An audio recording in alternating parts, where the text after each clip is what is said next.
بسم الله الرحمن الرحيم.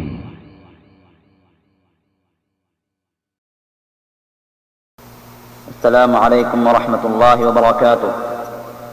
بسم الله الرحمن الرحيم. سامعین کرام، صحیح اسلامی عقیدہ اور اس کے منافی امور کے عنوان سے سماحت الشیخ عبدالعزیز عبداللہ بن باز حفظہ اللہ تعالی کی تقریر کا ترجمہ آپ کی خدمت میں پیش کیا جا رہا ہے۔ یہ پیشکش وزارت برائے اسلامی امور، اوقاف، دعوت ارشاد، مملکت سعودی عرب کی جانب سے کی جا رہی ہے۔ اللہ رب العزت ہماری اس کاوش کو سود مند بنائے، آمین۔ الحمدللہ وحدہ والصلاة والسلام على من لا نبی بعدہ وعلى آلہ وصحبہ اجمعین۔ صحیح عقیدہ دین اسلام کی بنیاد ہے اور ملت اسلامیہ کی اساس اسی پر قائم ہے۔ اس لیے میں نے مناسب سمجھا کہ آج میری تقریر اسی موضوع پر ہو۔ یہ بات کتاب و سنت کے دلائل شرعیہ سے واضح اور ثابت شدہ ہے کہ انسان کے تمام اقوال و افعال اسی وقت صحیح اور بارگاہ الہی میں مقبول ہوں گے جبکہ اس کا عقیدہ صحیح اور درست ہو۔ اگر کسی شخص کا عقیدہ صحیح نہیں ہے تو اس کے سارے اقوال و اعمال بیکار ہیں اور عند اللہ ان کا کوئی اعتبار نہیں، جیسا کہ اللہ تعالی سورہ مائدہ آیت نمبر 5 میں ارشاد فرمایا ہے، وَمَن يَكْفُرْ بِالْإِيمَانِ فَقَدْ حَبِطَ عَمَلُهُ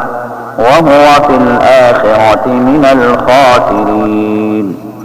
اور جو کسی نے ایمان کی روش پر چلنے سے انکار کیا تو اس کا سارا کارنامہ زندگی ضائع ہو جائے گا اور وہ آخرت میں دیوالیہ ہوگا۔ اسی طرح سورۃ الزمر آیت نمبر 65 میں اللہ تعالیٰ کا ارشاد ہے، وَلَقَدْ أُوحِيَ إِلَيْكَ وَإِلَى الَّذِينَ مِن قَبْلِكَ لَئِنْ أَشْرَكْتَ لَيَحْبَطَنَّ عَمَلُكَ وَلَتَكُونَنَّ مِنَ الْخَاسِرِينَ۔ تمہاری طرف اور تم سے پہلے گزرے ہوئے تمام انبیاء کی طرف یہ وحی بھیجی جا چکی ہے کہ اگر تم نے شرک کیا تو تمہارا عمل ضائع ہو جائے گا اور تم خسارے میں رہو گے۔ اس مفہوم کی آیتیں بہت زیادہ ہیں۔ اللہ تعالیٰ کی کتاب مبین اور اس کے رسول امین صلی اللہ علیہ وسلم کی سنت نے جو صحیح عقیدہ پیش کیا ہے، اجمالی طور پر وہ یہ ہے، اللہ تعالیٰ پر ایمان، اس کے فرشتوں، اس کی کتابوں، اس کے رسولوں اور روز آخرت پر، اور اس بات پر ایمان کہ اچھی بری تقدیر اللہ تعالیٰ کی طرف سے ہے۔ یہ 6 چیزیں صحیح عقیدے کی بنیاد ہیں جنہیں لے کر اللہ کی کتاب نازل ہوئی ہے اور انہی کے ساتھ اللہ تعالیٰ نے اپنے رسول حضرت محمد صلی اللہ علیہ وسلم کو مبعوث فرمایا ہے۔ نیز وہ تمام غیبی امور جن کے متعلق اللہ اور اس کے رسول اکرم صلی اللہ علیہ وسلم نے خبر دی ہے اور جن پر ایمان لانا ضروری ہے، سب کے سب انہی سے متفرع ہوتے ہیں۔ ان 6 بنیادوں کے دلائل کتاب و سنت میں بہت زیادہ ہیں۔ ان میں سے بعض یہ ہیں۔ سورہ بقرہ میں ارشاد باری تعالی ہے، لَيْسَ الْبِرَّ أَن تُوَلُّوا وُجُوهَكُمْ قِبَلَ الْمَشْرِقِ وَالْمَغْرِبِ وَلَكِنَّ الْبِرَّ مَنْ آمَنَ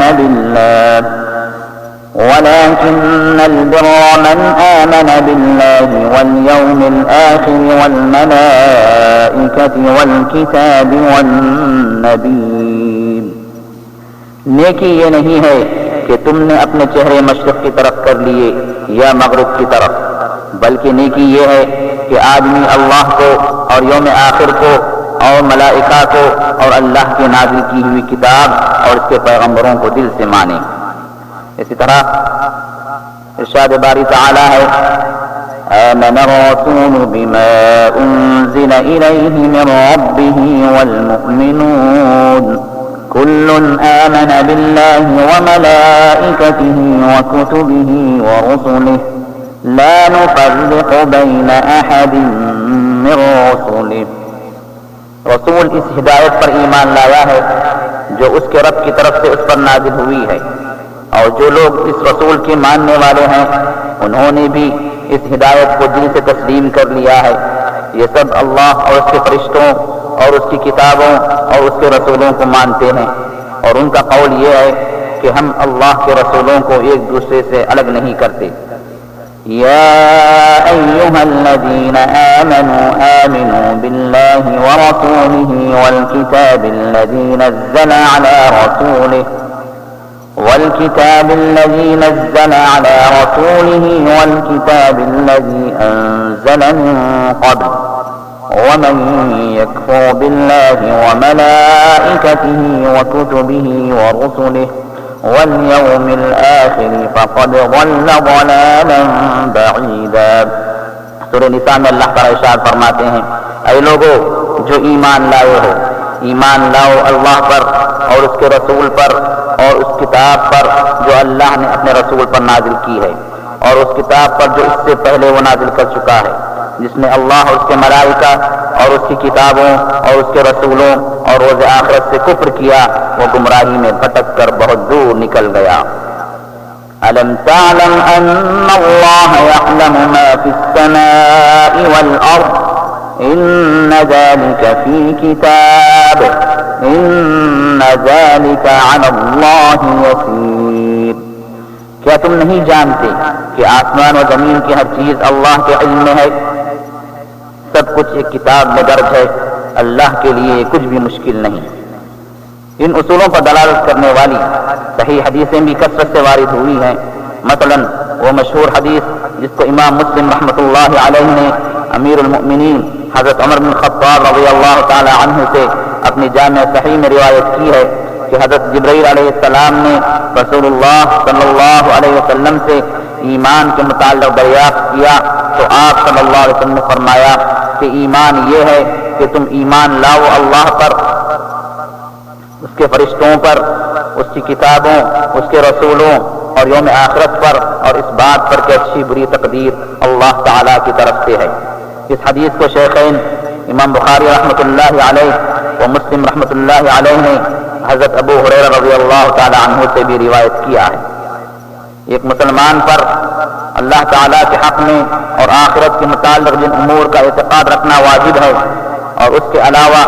غیب سے متعلق دوسری جن چیزوں پر ایمان لانا ضروری ہے وہ سب انہی چھ بنیادوں سے متفرع ہوتی ہیں. اللہ تعالیٰ پر ایمان لانے کا مطلب یہ ہے ہم اس بات پر ایمان رکھیں کہ اللہ تعالیٰ کے سوا کوئی بھی معبود برحق اور عبادت کا مستحق نہیں ہے، اس لیے کہ صرف اللہ تعالیٰ بندوں کا خالق، ان کا محسن، ان کو رزق عطا کرنے والا، ان کے ظاہر و باطن سے واقف اور اپنے فرما برداروں کو جزائے خیر اور نافرمانوں کو سزا دینے پر قادر ہے. اسی عبادت کی خاطر اللہ تعالیٰ نے جن اور انسان کو پیدا فرمایا ہے اور ان کو اسی کا حکم دیا ہے. چنانچہ ارشاد باری تعالیٰ ہے وَمَا خَلَقْتُ الْجِنَّ وَالْإِنسَ إِلَّا لِيَعْبُدُونَ مَا أُرِيدُ مِنْهُمْ مِنْ رِزْقٍ وَمَا أُرِيدُ أَنْ يُطْعِمُونَ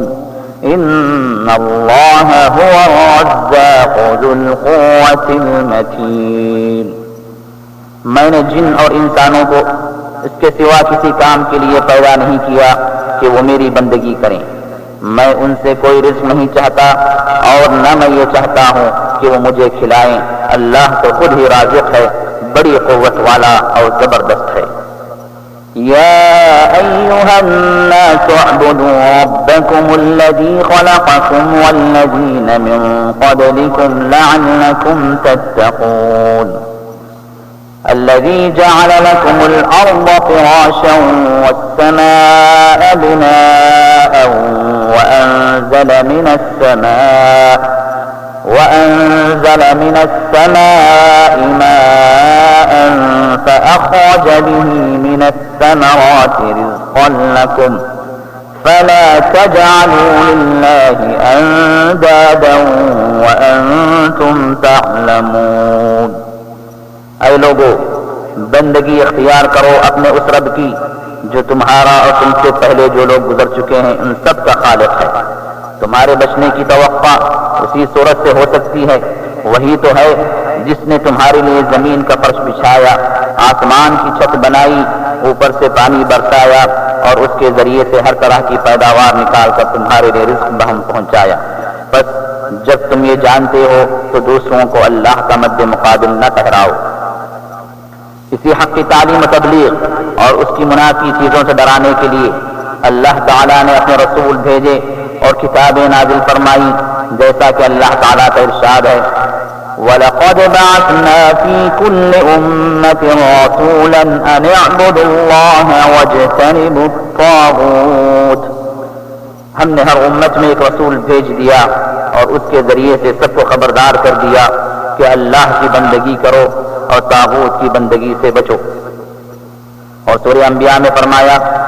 وَمَا أَرْسَلْنَا مِن قَبْلِكَ مِن رَّسُولٍ إِلَّا نُوحِي إِلَيْهِ أَنَّهُ لَا إِلَٰهَ إِلَّا أَنَا فَاعْبُدُونِ. ہم نے تم سے پہلے جو بھی رسول بھیجا ہے اس کو یہی وحی بھیجی ہے کہ میرے سوا کوئی خدا نہیں ہے، میرے سوا کوئی خدا نہیں ہے، بس تم لوگ میری ہی بندگی کرو. اور سورہ ہود میں اللہ نے ارشاد فرمایا کتاب احکمت آیاته ثم فصلت من لدن حکیم خبیر الا تعبدوا الا اللہ اننی لکم منہ نذیر وبشیر. فرمان ہے جس کی آیتیں پختہ اور مفصل ارشاد ہوئی ہیں ایک دانا اور باخبر ہستی کی طرف سے کہ تم بندگی نہ کرو مگر صرف اللہ کی. میں اس کی طرف سے تم کو خبردار کرنے والا بھی ہوں اور بشارت دینے والا بھی. اس عبادت کی حقیقت یہ ہے کہ تمام مراسم عبودیت جن کے ذریعے سے لوگ عبادت کرتے آئے ہیں، مثلا دعا، خوف، امید، نماز، روزہ، قربانی، نذر وغیرہ، اور عبادت کی دیگر قسموں کو کمال محبت و طرف گندگی اور خوف و امید کے جذبے کے ساتھ اللہ کے لیے خالص کر دیا جائے اور اللہ تعالیٰ کے عظمت و جلال کے سامنے انتہائی خضوع و خشوع اختیار کیا جائے. قرآن مجید کا بیشتر حصہ اسی بنیادی عقیدے کے متعلق نازل ہوا ہے. مثال کے طور پر اللہ تعالیٰ کا یہ فرمان مبارک فَاعْبُدِ اللَّهَ مُخْلِصًا لَهُ الدِّينَ أَلَا لِلَّهِ الدِّينُ الْخَالِصُ. لہذا تم اللہ کی بندگی کرو دین کو اسی کے لیے خالص کرتے ہوئے. خبردار دین خالص اللہ کا حق ہے. اور اللہ تعالیٰ کا یہ ارشاد سورہ بنی اسرائیل کے اندر موجود ہے وَقَضَى رَبُّكَ أَلَّا تَعْبُدُوا إِلَّا إِيَّاهُ. تیرے رب نے فیصلہ کر دیا ہے کہ تم لوگ کسی کی عبادت نہ کرو مگر صرف اس کی. اور یہ آیت کریمہ فَادْعُوا اللَّهَ مُخْلِصِينَ لَهُ الدِّينَ وَلَوْ كَرِهَ الْكَافِرُونَ. اللہ ہی کو پکارو اپنے دین کو اس کے لیے خالص کر کے، خواہ تمہارا یہ فعل کافروں کو کتنا ہی ناگوار ہو. اور صحیحین میں حضرت معاذ رضی اللہ عنہ سے مروی ہے کہ نبی کریم صلی اللہ علیہ وسلم نے فرمایا کہ اللہ تعالیٰ کا بندوں پر یہ حق ہے کہ وہ صرف اسی کی عبادت کریں اور اس کے ساتھ کسی کو شریک نہ ٹھہرائیں. نیز ایمان باللہ میں یہ داخل ہے کہ اللہ تعالیٰ نے اپنے بندوں پر جو کچھ واجب اور فرض قرار دیا ہے، یعنی اسلام کے 5 ظاہری ارکان، ان پر بھی ایمان لایا جائے. وہ یہ ہیں کلمہ شہادت، یعنی اس بات کا اقرار کہ اللہ کے سوا کوئی معبود نہیں اور محمد صلی اللہ علیہ وسلم اللہ کے رسول ہیں، اور نماز قائم کرنا، زکوٰۃ ادا کرنا، رمضان کے روزے رکھنا اور صاحب استطاعت کے لیے بیت اللہ کا حج کرنا. ان کے علاوہ دوسرے فرائض جو شریعت مطہرہ میں ثابت ہیں سب پر ایمان لانا ضروری ہے. ان سارے ارکان میں سب سے اہم اور عظیم رکن اس بات کی گواہی دینا ہے کہ اللہ کے سوا کوئی معبود نہیں اور محمد صلی اللہ علیہ وسلم اللہ کے رسول ہیں. لا الہ الا اللہ کے اقرار کا لازمی تقاضا یہ ہے کہ عبادت کو صرف اللہ تعالیٰ کے لیے خاص کر دیا جائے اور اس کے علاوہ کسی اور کی عبادت نہ کی جائے۔ یہی معنی ہیں لا الہ الا اللہ کے، اس لیے کہ لا الہ الا اللہ کا مطلب ہی یہ ہے کہ اللہ کے سوا کوئی معبود برحق نہیں، لہذا اللہ کے سوا جس کی بھی عبادت کی جائے گی، خواہ وہ انسان ہو یا فرشتہ، جن ہو یا کچھ اور، بہرحال وہ معبود باطل ہے، اور معبود برحق بس اللہ تعالیٰ کی ذات پاک ہے، جیسا کہ اللہ تعالیٰ کا ارشاد پاک ہے ذلك بأن الله هو الحق وأن ما يدعون من دونه هو الباطل، اس لیے کہ اللہ ہی حق ہے اور وہ سب باطل ہیں جنہیں اللہ کو چھوڑ کر یہ لوگ پکارتے ہیں۔ اس سے پہلے یہ بات بیان کی جا چکی ہے کہ اللہ تعالیٰ نے جن اور انسانوں کو اسی عظیم مقصد کے لیے پیدا کیا ہے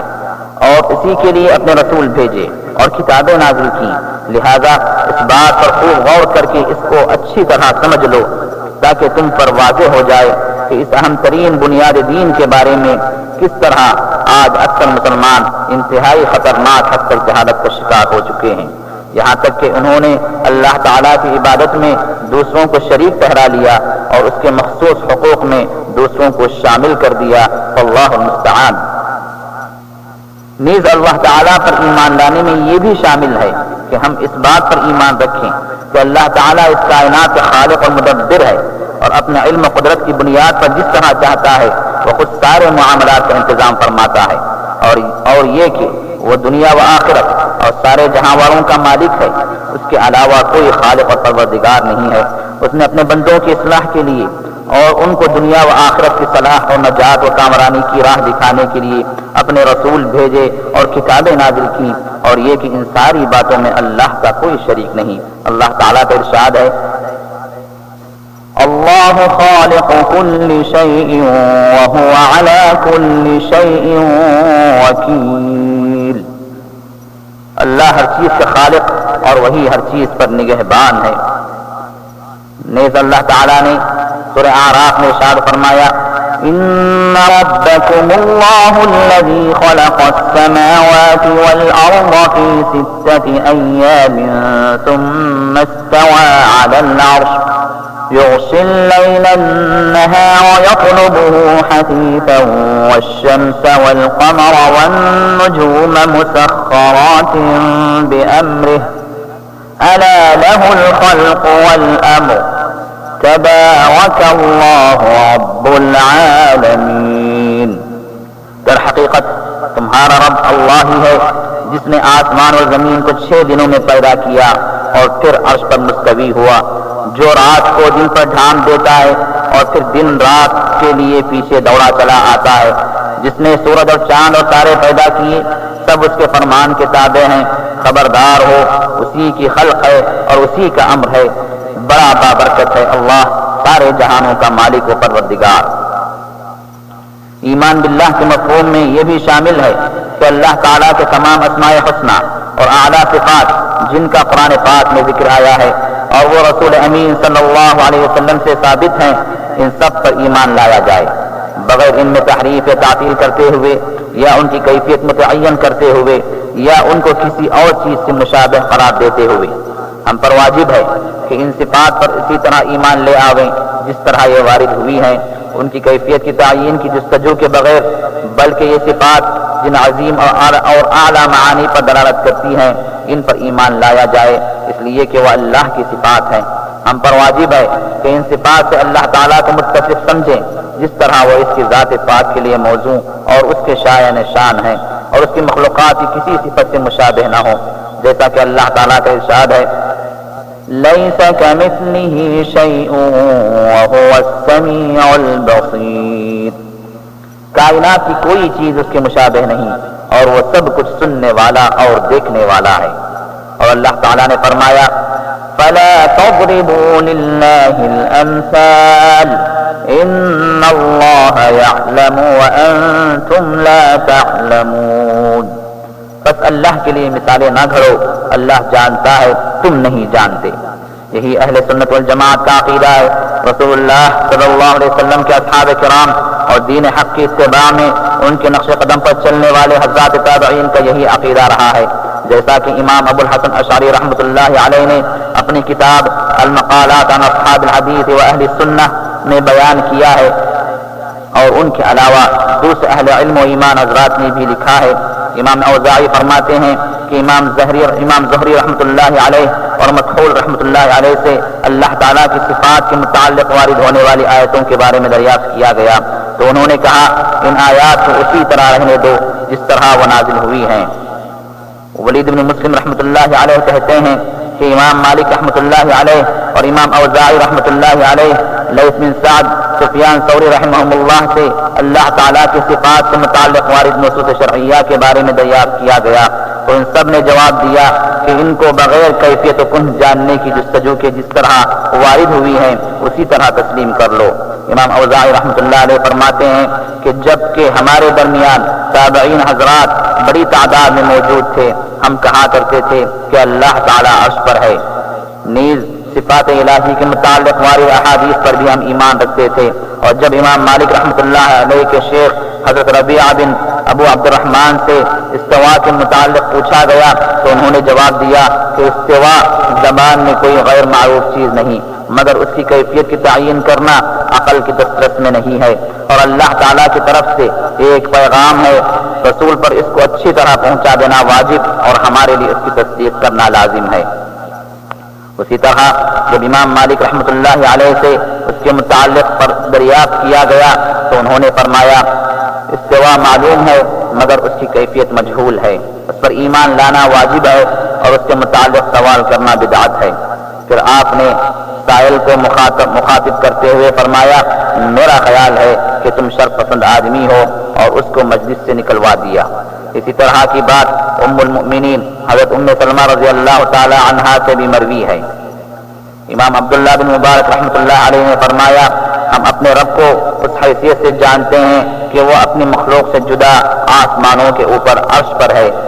اس سلسلے میں ائمہ کرام کے بکثرت اقوال موجود ہیں جن کا یہاں پر احاطہ کرنا ممکن نہیں ہے۔ جو اس مسئلے میں علماء کی زیادہ نقول اور روایت سے واقف ہونے کا خواہاں ہو اس کو چاہیے کہ اس موضوع پر علماء حدیث کی تصانیف کی طرف رجوع کریں، مثلا کتاب السنہ عبداللہ بن امام احمد بن حنبل کی، اور امام جلیل محمد بن خزیمہ رحمۃ اللہ علیہ کی کتاب التوحید، اور امام ابو القاسم لالکائی الطبری کی تصنیف السنہ، نیز امام ابو بکر بن ابو عاصم کی کتاب السنہ، اور امام ابن تیمیہ رحمۃ اللہ علیہ کا وہ جواب جو انہوں نے اہل حماد کے لیے تحریر کیا تھا، وہ نہایت وقی اور بے حد مفید جواب ہے۔ اس میں امام رحمۃ اللہ علیہ نے اہل سنت والجماعت کے عقیدے کو بہت واضح انداز سے بیان کیا ہے، اور ائمہ اہل سنت والجماعت کے اقوال بکثرت نقل کیے ہیں، اور بہت زیادہ شرعی و عقلی دلائل کے ذریعے اہل سنت والجماعت کے عقیدے کی حقانیت کو ثابت کیا ہے، اور مخالفین کے اقوال کا باطل ہونا واضح کیا ہے۔ اسی طرح ان کا تدمریہ نام کا رسالہ جس میں انہوں نے قدر تفصیل سے اہل سنت والجماعت کے عقیدے کو شرعی و عقلی دلائل سے مدلل کیا ہے، اور مخالفین کی تردید اس طرح کی ہے کہ کوئی بھی صاحب علم جو نیک ارادہ اور طلب حق کے جذبے سے اس کتاب کو پڑھے گا اس کے سامنے حق واضح اور باطل پسپا اور سرنگوں ہو جائے گا۔ ہر وہ شخص جو اسماء و صفات کے بارے میں اہل سنت والجماعت کے عقیدے کی مخالفت کرے گا لازمی طور پر وہ نقلی اور عقلی دلائل کی بھی مخالفت کرے گا، اور اس کے ساتھ ساتھ جن باتوں کا وہ اس بات کرے گا اور جن کی نفی کرے گا ان میں واضح تناقض کا شکار ہوگا، یعنی اللہ کی ذات و صفات کے متعلق۔ رہے اہل سنت والجماعت تو جو کچھ اللہ تعالیٰ نے اپنی ذات کے لیے اپنی کتاب میں ثابت کیا ہے، یا جو کچھ اس کے لیے اس کے رسول محمد صلی اللہ علیہ وسلم کی سنت صحیحہ سے ثابت ہے، انہوں نے سب کو تسلیم کیا ہے بغیر تشبیہ و تمثیل کے، اور اللہ کی ذات کو مخلوق کے مشابہ ہونے سے منزہ قرار دیا ہے، مگر اس طرح کے اس کے نتیجے میں ذات باری تعالیٰ کا معطل ہونا لازم نہ آئے۔ یہی وجہ ہے کہ اہل سنت والجماعت تناقض سے محفوظ رہے اور وہ تمام ادلہ شرعیہ کو بروئے کار لانے میں کامیاب ہوئے۔ اللہ تعالیٰ کی یہی سنت ہے ان لوگوں کے بارے میں جو انبیاء کے لائے ہوئے حق کو مضبوطی سے پکڑے رہتے ہیں اور اس راہ میں اپنی ساری کوششیں صرف کرتے ہیں، اور اس کی طلب میں اللہ تعالیٰ کے لیے وہ مخلص ہو جاتے ہیں۔ اللہ تعالیٰ انہیں حق کی توفیق دیتا ہے اور اس کے دلائل کو ان کے سامنے بالکل واضح کر دیتا ہے، جیسا کہ اللہ تعالیٰ کا ارشاد ہے بل نقذف بالحق على الباطل فيدمغه فإذا هو زاهق، مگر ہم تو باطل پر حق کی چوٹ لگاتے ہیں جو اس کا سر توڑ دیتی ہے اور وہ دیکھتے ہی دیکھتے مٹ جاتا ہے۔ سورہ فرقان میں اللہ کا ارشاد ہے وَلَا يَأْتُونَكَ بِمَثَلٍ إِلَّا جِئْنَاكَ بِالْحَقِّ وَأَحْسَنَ تَفْسِيرًا، جب کبھی وہ تمہارے سامنے کوئی نرالی بات یا عجیب سوال لے کر آئے اس کا ٹھیک جواب بر وقت ہم نے تمہیں دے دیا اور بہترین طریقے سے بات کھول دی۔ حافظ ابن کثیر رحمۃ اللہ علیہ نے اپنی مشہور تفسیر میں یہ آیت کریمہ ان ربکم اللہ الذی خلق السماوات والارض فی 6 ایام ثم استوى علی العرش، در حقیقت تمہارا رب اللہ ہی ہے جس نے آسمانوں اور زمینوں کو 6 دنوں میں پیدا کیا پھر اپنے عرش پر مستوی ہوا۔ کی تفسیر کرتے ہوئے اس مسئلے پر بڑی اچھی بات لکھی ہے۔ اس کے زبردست فائدے کے پیش نظر مناسب معلوم ہوتا ہے کہ اس کا تھوڑا سا حصہ نقل کروں۔ امام رحمۃ اللہ علیہ نے فرمایا اس مسئلے میں علماء کے بہت سے اقوال ہیں، اس جگہ ان کی تفصیل بیان نہیں کی جا سکتی، بہرحال ہم تو اس مسئلے میں سلف صالح کی راہ پر چلیں گے۔ مثلا امام مالک، امام اوزاعی، امام ثوری، امام لیث بن سعد، امام شافعی، امام احمد، امام اسحاق بن راہوے رحمہم اللہ تعالی اور ان کے علاوہ دوسرے ائمہ اسلام جن کی امامت و جلالت پہلے کی طرح آج بھی مسلم ہے، ان کا مذہب یہ ہے کہ ان صفات کو اسی طرح تسلیم کر لیا جائے جس طرح کے وہ وارد ہوئی ہیں بغیر کیفیت کی تعیین اور تشبیہ و تعطیل کے۔ فرقہ مشبہین کے ذہن میں جو شبہ پیدا ہوتا ہے اللہ تعالیٰ کے حق میں اس کی نفی واضح ہے، اس لیے کہ اللہ تعالیٰ کی مخلوق میں کوئی شے اس کے مشابہ نہیں۔ لیس کمثلہ شیء وہو السمیع البصیر، کائنات کی کوئی چیز اس کے مشابہ نہیں، وہ سب کچھ سننے والا اور دیکھنے والا ہے۔ بلکہ حقیقت تو یہ ہے کہ جیسا کہ بعض ائمہ اسلام مثلا امام بخاری کے شیخ نعیم بن حماد الخزاعی رحمۃ اللہ علیہ نے فرمایا کہ جس نے اللہ تعالیٰ کو اس کی مخلوق سے تشبیہ دی وہ کافر ہو گیا، اور جس نے ان صفات کا انکار کیا جن سے اللہ تعالیٰ نے اپنے آپ کو متصف قرار دیا ہے وہ بھی کافر ہے۔ جن صفات سے اللہ تعالیٰ نے اپنے آپ کو یا رسول اللہ صلی اللہ علیہ وسلم نے اس کو متصف قرار دیا اس میں تشبیہ نہیں ہے۔ بس جس نے آیات صریحہ اور احادیث صحیحہ میں جو کچھ اللہ تعالیٰ کے متعلق وارد ہوا ہے اس کو اللہ جل شانہ کے شایع نشان تسلیم کر لیا اور تمام نقائص سے اللہ تعالیٰ کے ذات پاک کو منزہ قرار دیا تو بلا شبہ اس کو ہدایت کا راستہ مل گیا۔ رہا فرشتوں پر ایمان، تو اس کی 2 صورتیں ہیں، ایک تو ان پر اجمالی ایمان اور دوسرا تفصیلی۔ ایک مسلمان اجمالی طور پر اس بات پر ایمان رکھے کہ اللہ تعالیٰ کے فرشتے ہیں جن کو اس نے اپنی طاعت و فرمانبرداری کے لیے پیدا فرمایا ہے۔ اللہ تعالیٰ نے ان کا وصف بتایا ہے کہ وہ برگزیدہ بندے ہیں اور کسی بات میں اللہ تعالیٰ کے حکم سے سرتابی نہیں کرتے بلکہ ہمیشہ اللہ تعالیٰ کے تابع فرمان رہتے ہیں۔ يَعْلَمُ مَا بَيْنَ أَيْدِيهِمْ وَمَا خَلْفَهُمْ وَلَا يَشْفَعُونَ إِلَّا لِمَنِ ارْتَضَىٰ وَهُمْ مِنْ خَشْيَتِهِ مُشْفِقُونَ، جو کچھ ان کے سامنے ہے اسے بھی وہ جانتا ہے اور جو کچھ ان سے اوجھل ہے اس سے بھی وہ باخبر ہے۔ وہ کسی کی سفارش نہیں کرتے بجز اس کے کہ جس کے حق میں سفارش سننے پر اللہ راضی ہو، اور وہ اس کے خوف سے ڈرتے رہتے ہیں۔ ان کے مختلف درجات ہیں، کچھ تو وہ ہیں جو عرش الہی کو اٹھائے ہوئے ہیں، اور کچھ وہ ہیں جو جنت و جہنم کی نگرانی پر مامور ہیں، اور کچھ بندوں کے اعمال کا ریکارڈ تیار کرنے میں مصروف ہیں۔ اور ان فرشتوں پر تفصیلی ایمان رکھیں گے جن کا اللہ نے یا اس کے رسول صلی اللہ علیہ وسلم نے نام کے ساتھ ذکر کیا ہے، جیسے جبریل، میکائیل، مالک یعنی داروغ جہنم، اسرافیل جو نفخ صور کے لیے مامور ہیں، ان کا احادیث صحیحہ میں ذکر آیا ہے۔ صحیح حدیث میں حضرت عائشہ رضی اللہ تعالی عنہا سے مروی ہے کہ نبی کریم صلی اللہ علیہ وسلم نے فرمایا کہ فرشتے نور سے پیدا کیے گئے ہیں جن آگ کے لو سے، اور آدم جس چیز سے پیدا کیا گیا ہے اس کا تو تمہیں پتہ ہے۔ اس حدیث کو امام مسلم رحمۃ اللہ علیہ نے اپنی جامع صحیح میں روایت کیا ہے۔ اسی طرح ایمان بالکتب کے بارے میں بھی اجمالی طور پر یہ ایمان رکھنا ضروری ہے کہ حق کی تعلیم دینے اور اس کی دعوت و تبلیغ کے لیے اللہ تعالیٰ نے اپنے انبیاء و رسل پر کتابیں نازل کی ہیں، جیسا کہ اس کا ارشاد ہے لقد أرسلنا رسلنا بالبينات وأنزلنا معهم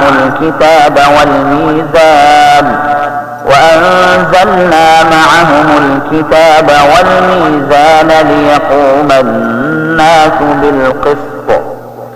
ہم نے اپنے رسولوں کو صاف صاف نشانیوں اور ہدایت کے ساتھ بھیجا اور ان کے ساتھ کتاب اور میزان اتاری تاکہ لوگ انصاف پر قائم ہوں. اور اللہ تعالیٰ نے مزید فرمایا كان الناس أمة واحدة فبعث الله النبيين مبشرين ومنذرين وأنزل معهم الكتاب بالحق ليحكم بين الناس فيما اختلفوا فيه. ابتدا میں سب لوگ ایک ہی طریقے پر تھے، پھر یہ حالت باقی نہ رہی اور اختلافات رونما ہوئے. تب اللہ تعالیٰ نے نبی بھیجے جو راست روی پر بشارت دینے والے اور کج روی کے نتائج سے ڈرانے والے تھے، اور ان کے ساتھ کتاب برحق نازل کی تاکہ حق کے بارے میں لوگوں کے درمیان جو اختلافات رونما ہو گئے ان کا فیصلہ کرے. اور ان کتابوں پر ہم مفصل ایمان رکھتے ہیں جن کا اللہ تعالیٰ نے نام کے ساتھ ذکر کیا ہے، مثلا تورات، انجیل، زبور اور قرآن مجید. ان میں قرآن سب سے افضل اور آخری کتاب ہے اور وہ ان تمام سابق کتابوں پر نگران اور ان کی تصدیق کرنے والا ہے. اس کا اتباع کرنا تمام امت پر فرض ہے. قرآن پاک اور اس کے ساتھ ساتھ رسول اللہ صلی اللہ علیہ وسلم سے ثابت شدہ احادیث صحیحہ کے مطابق فیصلہ کرنا واجب ہے، اس لیے کہ اللہ تعالیٰ نے حضرت محمد صلی اللہ علیہ وسلم کو تمام جن اور انسانوں کی طرف اپنا رسول بنا کر بھیجا ہے اور آپ پر یہ قرآن پاک نازل کیا ہے تاکہ وہ لوگوں کے درمیان فیصلہ اور حکمران بنے. اللہ تعالیٰ نے قرآن مجید کو دلوں کے لیے باعث شفا، ہر معاملے کا عقدہ کشا اور اہل ایمان کے لیے سرتاپا ہدایت اور رحمت بنا کر نازل کیا ہے. اللہ تعالیٰ کا ارشاد پاک ہے وَهَذَا كِتَابٌ أَنزَلْنَاهُ مُبَارَكٌ فَاتَّبِعُوهُ وَاتَّقُوا لَعَلَّكُمْ تُرْحَمُونَ. اور اس طرح یہ کتاب ہم نے نازل کی ہے، برکت والی کتاب، بس تم اس کی پیروی کرو اور تقویٰ کی روش اختیار کرو، بعید نہیں کہ تم پر رحم کیا جائے. اور فرمایا وَنَزَّلْنَا عَلَيْكَ الْكِتَابَ تِبْيَانًا لِكُلِّ شَيْءٍ وَهُدًى وَرَحْمَةً وَبُشْرَى لِلْمُسْلِمِينَ. ہم نے یہ کتاب تم پر نازل کی ہے جو ہر چیز کی صاف صاف وضاحت کرنے والی ہے اور ہدایت و رحمت اور بشارت ہے ان لوگوں کے لیے جنہوں نے سر تسلیم خم کر دیا ہے. اور مزید فرمایا قل يا أيها الناس إني رسول الله إليكم جميعا الذي له ملك السماوات والأرض لا إله إلا هو يحيي ويميت فآمنوا بالله ورسوله النبي الأمي الذي يؤمن بالله وكلماته واتبعوه لعلكم تهتدون. اے محمد صلی اللہ علیہ وسلم کہو کہ اے انسانوں، میں تم سب کی طرف اس اللہ کا پیغمبر ہوں جو زمین و آسمانوں کی بادشاہی کا مالک ہے. اس کے سوا کوئی الہ نہیں ہے، وہی زندگی بخشتا ہے اور وہی موت دیتا ہے. بس ایمان لاؤ اللہ پر، اس کے بھیجے ہوئے نبی امی پر جو اللہ اور اس کے ارشادات کو مانتا ہے، اور پیروی اختیار کرو، اس کی امید ہے کہ تم راہ راست پالو گے. اس مفہوم کی آیتیں کثرت سے وارد ہوئی ہیں. اسی طرح انبیاء پر بھی مجمل و مفصل ہر دو طریقے پر ایمان لانا ضروری ہے. مجملاً ہمارا یہ ایمان ہے کہ اللہ تعالیٰ نے اپنے بندوں کو ڈرانے اور خوشخبری دینے اور ان کو حق کی طرف بلانے کے لیے اپنے رسول بھیجے بس جس نے ان کی دعوت پر لبیک کہا وہ سعادت مند فائز المرام ہوا، اور جس نے ان کی مخالفت کی ناکامی و حسرت اس کا مقدر بنی۔ ان تمام انبیاء میں سب سے افضل اور آخری نبی حضرت محمد صلی اللہ علیہ وسلم ہے، جیسا کہ اللہ تعالیٰ کا ارشاد ہے وَلَقَدْ بَعَثْنَا فِي كُلِّ أُمَّةٍ رَسُولًا أَنِ اعْبُدُوا اللَّهَ وَاجْتَنِبُوا الطَّاغُوتَ، ہم نے ہر امت میں ایک رسول بھیج دیا اور اس کے ذریعے سے سب کو خبردار کر دیا کہ اللہ کی بندگی کرو اور طاغوت کی بندگی سے بچو۔ اور فرمایا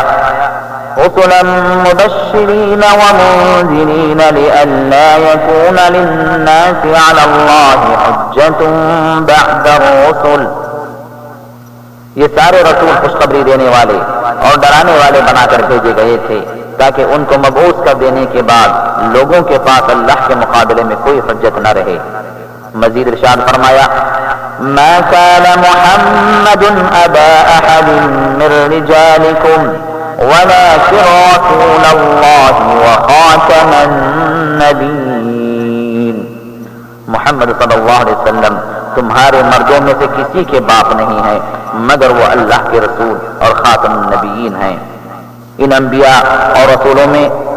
سے اللہ تعالیٰ نے جن کا نام ذکر کیا ہے یا رسول اللہ صلی اللہ علیہ وسلم سے جن کا نام لینا ثابت ہے ان پر تفصیل و تعین کے ساتھ ایمان لائیں گے، جیسے حضرت نوح علیہ السلام، حضرت ہود علیہ السلام، حضرت صالح علیہ السلام، حضرت ابراہیم علیہ السلام اور ان کے علاوہ دوسرے انبیاء اکرام جن کا ذکر قرآن پاک میں آیا ہے۔ موت کے بعد پیش آنے والے تمام امور غیب جن کی اللہ اور اس کے رسول صلی اللہ علیہ وسلم نے خبر دی ہے، ان سب پر ایمان لانا ایمان بالآخرت میں شامل ہے۔ مثلا قبر کی آزمائش اور اس کا عذاب و راحت، قیامت کے روز پیش آنے والی شدید ہولناکیاں،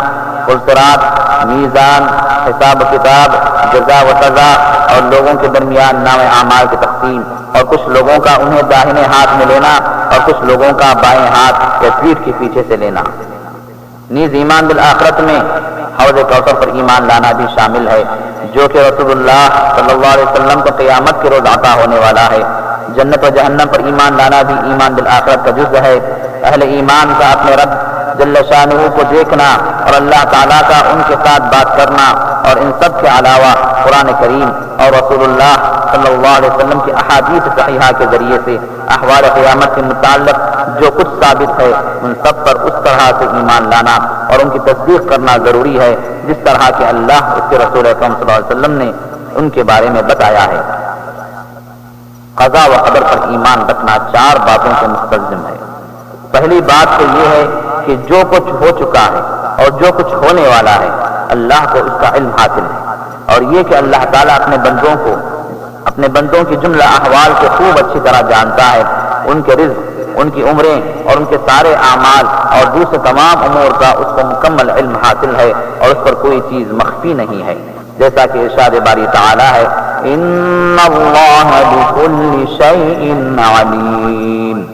در حقیقت اللہ تعالیٰ ہر چیز کا علم رکھتا ہے۔ اور اللہ تعالیٰ نے مزید فرمایا لِتَعْلَمُوا أَنَّ اللَّهَ عَلَى كُلِّ شَيْءٍ قَدِيرٌ وَأَنَّ اللَّهَ قَدْ أَحَاطَ بِكُلِّ شَيْءٍ عِلْمًا، تاکہ تم جان لو کہ اللہ ہر چیز پر قدرت رکھتا ہے اور یہ کہ اللہ کا علم ہر چیز پر محیط ہے۔ دوسری چیز یہ ہے کہ اللہ تعالیٰ نے جو کچھ کرنے کا فیصلہ کیا ہے اور جو کچھ مقدر فرمایا ہے سب کو نوشت تقدیر میں لکھ دیا ہے۔ اللہ تعالیٰ کا ارشاد ہے قد علمنا ما تنقص الارض منهم وعندنا كتاب حفيظ، زمین ان کے جسم میں سے جو کچھ کھاتی ہے وہ سب ہمارے علم میں ہے اور ہمارے پاس یہ کتاب میں سب کچھ محفوظ ہے۔ مزید ارشاد ہے وَكُلَّ شَيْءٍ أَحْصَيْنَاهُ فِي إِمَامٍ مُبِينٍ، اور ہر چیز کو ہم نے کھلی کتاب میں درج کر رکھا ہے۔ اور فرمایا أَلَمْ تَعْلَمْ أَنَّ اللَّهَ يَعْلَمُ مَا فِي السَّمَاءِ وَالْأَرْضِ إِنَّ ذَلِكَ فِي كِتَابٍ إِنَّ ذلك على الله يسير۔ کیا تم نہیں جانتے کہ آسمان اور زمین کی ہر چیز اللہ کے علم میں ہے، سب کچھ ایک کتاب میں درج ہے، اللہ کے لیے کچھ بھی مشکل نہیں۔ تیسری چیز یہ ہے کہ اللہ تعالیٰ کی مشیت بہرحال نافذ ہو کر رہتی ہے، بس وہی کچھ ہوا ہے جو اللہ نے چاہا ہے، اور جو اللہ نے نہیں چاہا وہ نہیں ہوا۔ اللہ تعالیٰ کا ارشاد ہے ان اللہ یفعل ما یشاء، اللہ تعالیٰ کرتا ہے جو کچھ چاہتا ہے۔ انما امرہ اذا اراد شیئا ان یقول له کن فیکون، وہ تو جب کسی چیز کا ارادہ کرتا ہے تو اس کا کام بس یہ ہے کہ اسے حکم دے کہ ہو جا، اور وہ ہو جاتی ہے۔ اور مزید ارشاد فرمایا وَمَا تَشَاءُونَ إِلَّا أَن يَشَاءَ اللَّهُ رَبُّ الْعَالَمِينَ، اور تمہارے چاہنے سے کچھ نہیں ہوتا جب تک کہ اللہ رب العالمین نہ چاہے۔ چوتھی بات یہ ہے کہ اللہ تعالیٰ ہی نے تمام موجودات کو وجود بخشا ہے، اس کے علاوہ کوئی خالق اور پروردگار نہیں ہے، جیسا کہ اس کا ارشاد ہے اللہ خالق کل شیء وهو علی کل شیء وکیل، اللہ ہر چیز کا خالق اور وہی ہر چیز پر نگہبان ہے۔ اور فرمایا یا ایھا الناس اذکروا نعمت اللہ علیکم هل من خالق غیر اللہ یرزقکم من السماء والارض لا الہ الا هو فأنا تؤفکون۔ لوگو، تم پر اللہ کے جو احسانات ہیں انہیں یاد رکھو، کیا اللہ کے سوا کوئی اور بھی خالق ہے جو تمہیں آسمان اور زمین سے رزق دیتا ہو؟ کوئی معبود اس کے سوا نہیں، آخر تم کہاں سے دھوکہ کھا رہے ہو؟ بس اہل سنت والجماعت کے نزدیک ایمان بالقدر ان چاروں باتوں پر مشتمل ہے، برخلاف اہل بدعت کے جنہوں نے ان میں سے بعض امور کا انکار کیا ہے۔ ایمان باللہ کے سلسلے میں یہ بات واضح رہنی چاہیے کہ اس میں اس بات پر ایمان بھی شامل ہے کہ ایمان قول اور عمل کے مجموعے کا نام ہے جو طاعت و فرمانبرداری سے بڑھتا اور گناہ و معصیت سے گھٹتا ہے، اور یہ کہ کفر و شرک سے کم تر کسی گناہ کی وجہ سے کسی مسلمان کی تکفیر جائز نہیں ہے، مثلا زنا۔ ایمان باللہ میں یہ بات بھی داخل ہے کہ محض اللہ کے لیے محبت کی جائے اور اسی کے لیے کسی سے بغض رکھا جائے،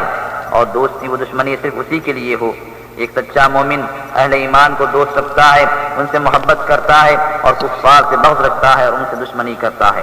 اس امت کے تمام مومنوں کے صف اول میں رسول اللہ صلی اللہ علیہ وسلم کے اصحاب کرام ہیں۔ اہل سنت والجماعت ان سے محبت رکھتے ہیں، ان کو دل سے چاہتے ہیں، اور اس بات کا اعتقاد رکھتے ہیں کہ انبیاء کے بعد وہ بہترین انسان ہیں۔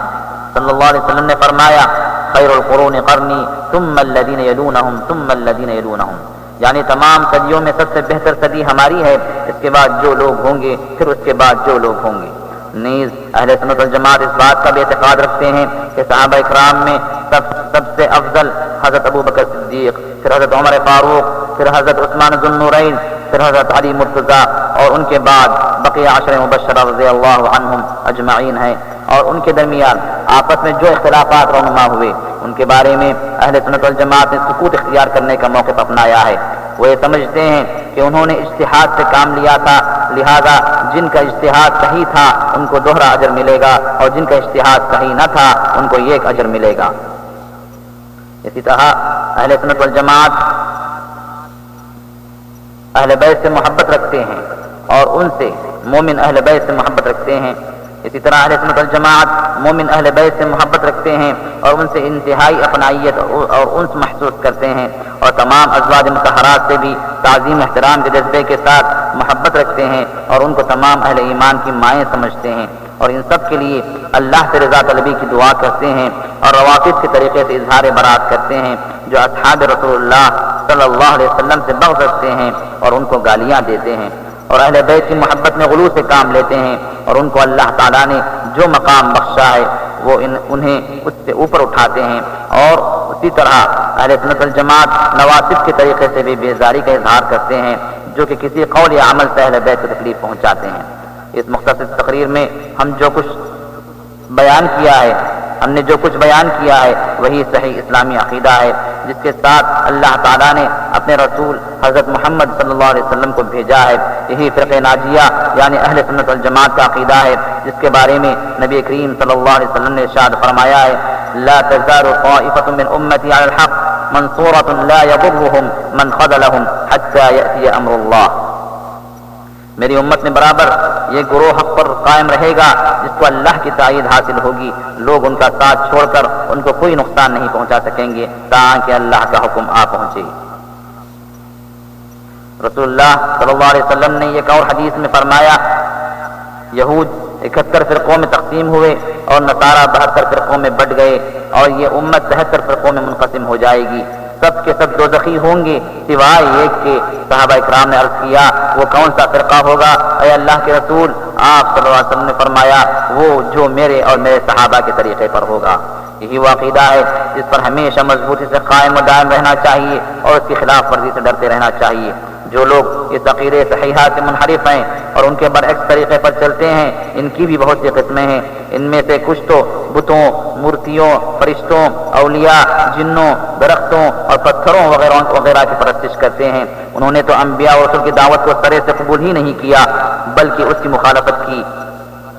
اور اس کے متعلق حریفانہ اور معاندانہ موقف اختیار کیا، جیسا کہ قریش اور عربوں کے مختلف گروہوں کا ہمارے نبی حضرت محمد صلی اللہ علیہ وسلم کی دعوت حق کے ساتھ رویہ رہا۔ وہ اپنی حاجت روائی کی دعا اپنے معبودان باطل سے کرتے تھے، مریضوں کو شفا بخشنے اور دشمنوں پر غلبہ عطا کرنے کی بھی دعائیں ان سے کرتے تھے، ان کے لیے قربانیاں اور نذرانے پیش کرتے تھے۔ لیکن جب رسول اللہ صلی اللہ علیہ وسلم نے ان کو اس سے روکا اور عبادت کو صرف اللہ تعالیٰ کے لیے خاص کر دینے کا حکم دیا تو ان کو یہ بات عجیب سی لگی، اور انہوں نے کہا جیسا کہ ان کی زبانی اللہ تعالیٰ نے قرآن پاک میں فرمایا: اجعل الآلهة إلها واحدا ان هذا لشيء عجاب۔ کیا اس نے سارے خداؤں کی جگہ بس ایک ہی خدا بنا ڈالا؟ یہ تو بڑی عجیب بات ہے۔ لیکن رسول اللہ صلی اللہ علیہ وسلم برابر ان کو اللہ کی طرف بلاتے رہے اور شرک سے ان کو ڈراتے رہے اور اپنی دعوت کی حقیقت ان کے سامنے بیان کرتے رہے، تاکہ اللہ تعالیٰ نے ان میں سے جن کو چاہا ہدایت بخشی، پھر آخر کار وہ فوج در فوج اللہ تعالیٰ کے دین میں داخل ہو گئی۔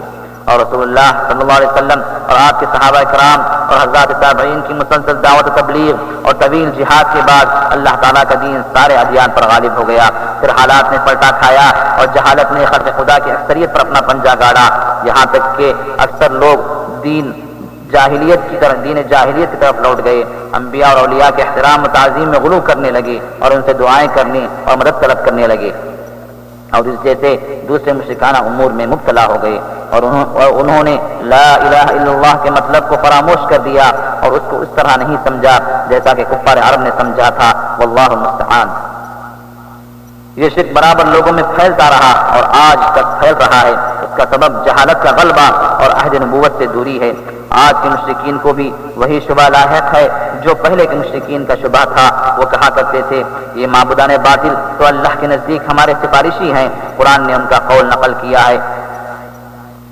هؤلاء شفعاؤنا عند اللہ، اور ان کا یہ قول ما نعبدهم الا ليقربونا الى اللہ زلفى، ہم تو ان کی عبادت صرف اس لیے کرتے ہیں کہ وہ اللہ تک ہماری رسائی کرا دیں۔ اللہ تعالیٰ نے ان کے اس شبے کو رد کرتے ہوئے فرمایا کہ جس نے اللہ کے سوا کسی اور کی عبادت کی، خواہ وہ کوئی ہو، تو وہ مشرک اور کافر ہو گیا۔ اللہ تعالیٰ کا ارشاد ہے: يعبدون من دون الله ما لا يضرهم ولا ينفعهم ويقولون هؤلاء شفعاؤنا عند الله۔ یہ لوگ اللہ کے سوا ان کی پرستش کر رہے ہیں جو ان کو نہ نقصان پہنچا سکتے ہیں اور نہ نفع، اور کہتے ہیں کہ یہ اللہ کے پاس ہمارے سفارشی ہیں۔ اس کا رد کرتے ہوئے اللہ تعالیٰ نے ارشاد فرمایا: قل أتنبئون الله بما لا يعلم في السماوات ولا في الأرض سبحانه وتعالى عما يشركون۔ اے نبی صلی اللہ علیہ وسلم، ان سے کہو کیا تم اللہ کو اس بات کی خبر دیتے ہو جسے وہ نہ آسمان میں جانتا ہے نہ زمین میں، پاک ہے وہ اور بالا و برتر ہے اس شرک سے جو یہ لوگ کرتے ہیں۔ اس آیت میں اللہ تعالیٰ نے واضح طور پر بتا دیا کہ اس کے علاوہ کسی اور کی جیسے انبیاء و اولیاء وغیرہ کی عبادت عین شرک اکبر ہے، خواہ اس کا ارتکاب کرنے والے اس کا کچھ اور نام رکھ دیں۔ اللہ تعالیٰ کا ارشاد ہے والذین اتخذوا من دونه اولیاء ما نعبدهم الا لیقربونا الی اللہ زلفی، رہے وہ لوگ جنہوں نے اس کے سوا دوسرے سرپرست بنا رکھے ہیں اور اپنے فعل کی یہ توجیہ کرتے ہیں کہ ہم تو ان کی عبادت صرف اس لیے کرتے ہیں کہ وہ اللہ تک ہماری رسائی کرا دیں۔ اللہ تعالیٰ نے ان کا رد کرتے ہوئے فرمایا ان اللہ یحکم بینہم فیما ہم فیہ یختلفون ان اللہ لا یہدی من هو کاذب کفار، اللہ تعالیٰ یقیناً ان کے درمیان ان تمام باتوں کا فیصلہ فرما دے گا جس میں وہ اختلاف کر رہے ہیں۔ اللہ کسی ایسے شخص کو ہدایت نہیں دیتا جو جھوٹا اور منکر حق ہو۔ بس اللہ تعالیٰ نے واضح فرما دیا کہ غیر اللہ سے دعا اور خوف و امید کے ذریعے اس کی عبادت کرنا اللہ تعالیٰ سے کفر ہے۔ نیز اللہ تعالیٰ نے ان کے الزام کو جھٹلایا کہ ان کے معبودان باطل انہیں خدا سے قریب کرنے والے ہیں۔ عصر حاضر میں مارکس و لینن اور دوسرے داعیان الحاد و کفر کے ملحد پیروکار جن افکار و آراء کو اپنائے ہوئے ہیں وہ بھی مستلزم کفر اور انبیاء علیہ السلام کے لائے ہوئے صحیح عقیدے سے متصادم ہیں، خواہ وہ ان کو اشتراکیت یا سوشلزم یا باطزم یا کسی اور نام سے یاد کرتے ہوں، اس لیے کہ ان ملحدوں کا بنیادی عقیدہ لا الہ والحیات مادہ ہے، یعنی کوئی معبود نہیں اور مادہ ہی زندگی ہے۔ نیز ان کے بنیادی عقائد میں جنت و دوزخ کا اور تمام ادیان کا انکار شامل ہے۔ جو بھی ان کی کتابوں اور لٹریچر کا مطالعہ کرے گا اور ان کی حقیقت کا سراغ لگانے کی کوشش کرے گا اس کو اس بات کا اچھی طرح یقین ہو جائے گا۔ اس میں کوئی شک نہیں کہ یہ عقیدہ تمام آسمانی مذاہب کے منافی ہے اور اس کے ماننے والوں کو دنیا اور آخرت میں بدترین انجام سے دوچار کرنے والا ہے۔ بعض اہل تصوف و باطنیت کا ان کے مزعومہ اولیاء کے متعلق یہ عقیدہ بھی سراسر خلاف حق ہے کہ وہ تدبیر کائنات اور دنیا کے انتظامات میں اللہ تعالیٰ کا ہاتھ بتاتے ہیں۔ وہ اپنے ان معبودوں کو اوتاد، اغواط، اقطاب وغیرہ دوسرے خود ساختہ ناموں سے یاد کرتے ہیں۔ اللہ تعالیٰ کی ربوبیت میں یہ بدترین شرک ہے، اور حق تو یہ ہے کہ زمانے جاہلیت کے عربوں کے شرک سے بھی ان کا شرک بدتر ہے، اس لیے کہ وہ صرف اللہ کی عبادت میں شرک کرتے تھے اور اس کی ربوبیت میں شرک نہیں کرتے تھے۔ پھر ان کا شرک فراخی کے زمانے تک محدود تھا اور تنگی اور پریشانی کے وقت وہ عبادت کو اللہ تعالیٰ کے لیے خالص کر لیتے تھے، جیسا کہ ان کے متعلق اللہ تعالیٰ کا ارشاد ہے فَإِذَا رَكِبُوا فِي الْفُلْكِ دَعَوُا اللَّهَ مُخْلِصِينَ لَهُ الدِّينَ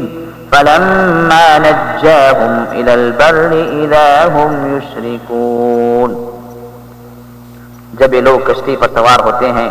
تو اپنے دین کو اللہ کے لیے خالص کر کے اس سے دعا مانگتے ہیں، پھر جب وہ انہیں بچا کر خشکی پر لے آتا ہے تو یہ کائے کہ شرک کرنے لگتے ہیں۔ جہاں تک اللہ تعالیٰ کی ربوبیت کا تعلق ہے تو وہ اس کا اعتراف کرتے تھے کہ وہ صرف اللہ تعالیٰ کے لیے مخصوص ہے، جیسا کہ ان کے متعلق اللہ تعالیٰ نے ارشاد فرمایا وَلَئِن سَأَلْتَهُم مَّنْ خَلَقَهُمْ لَيَقُولُنَّ اللَّهُ، اور اگر تم ان سے پوچھو کہ انہیں کس نے پیدا کیا ہے تو یہ خود کہیں گے کہ اللہ نے۔ اور فرمایا قُلْ مَن يَرْزُقُكُم